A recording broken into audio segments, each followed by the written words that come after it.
Why does anxiety cause people to overanalyze situations? Let me start with a question. What is the oldest thing you own? Some table, hutch, given to you by your great-grandmother for your wedding? You know, this is a pair of shoes that you've had kicking around since you were 6 years old. Like literally, what's the oldest thing you own? Well, I'm gonna make an argument today that the oldest thing you own is actually in between your ears. I'm going to make an argument the oldest thing you own is your brain. Because yeah, it's only as old as you are, but really it's been evolving for millions of years to the version you have today. This is the latest and greatest version, right? You got the best and latest model. But for millions of years, your brain was only programmed to do two things. You ever watch a lizard like run up a wall? Or you ever see like a bird looking for food? That's what your brain was able to do. Run around, stop, look for predators, look for food. Run around, stop, look for predators, look for food. That's pretty much all you did for millions of years.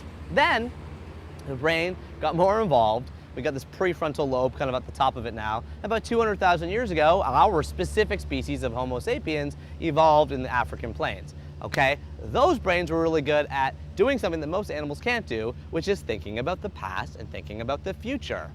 That's awesome when it comes to building the dream house that you've always wanted. That's awesome when it comes to going into the college you've been trying to get into since like you were a sophomore in high school. Great, but you know what the problem is? It means you also take the potential worries and problems from all those future sets and variables and you bring them down into today.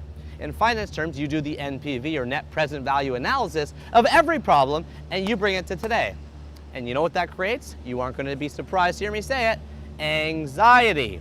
If you can consciously understand and rise above the fact that your brain is actually trying to do something good, you're trying to figure out all the possible problems that could maybe happen, and you're trying to solve for them all, but you're never going to do that because the world is totally chaos.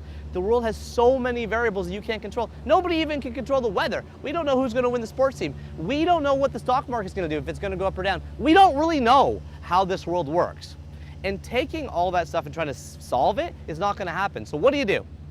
What do? You take things day by day, you try your best to live in the moment. You read my first book, The Book of Awesome, which is all about living in the moment. You find tiny, small ways to soak into whatever scenario you're in. I bet you're soaked into YouTube right now. I hope you're soaked into YouTube right now, because that's where I'm at and that's what you're doing, right? But if you're also multitasking and if you're also driving a car at the same time, if you're also talking to somebody, I bet you feel anxious.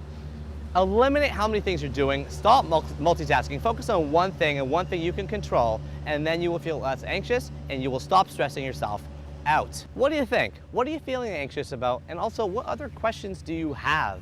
Leave them in the comments below. You know what, we're making these videos, we're trying something new, we're experimenting, okay? My background is in research around happiness, positive psychology, that's what I read about, that's what I write about, that's what I speak about. But I'm only as good as the questions you've sent me. All the questions you're hearing, by the way, have been sent to us from other people. So leave a question below. Tell me what you're thinking about. Tell me what you're wondering about. I will then do some research and I will come back and deliver you a video. It's my free gift to you, so let me know what you want.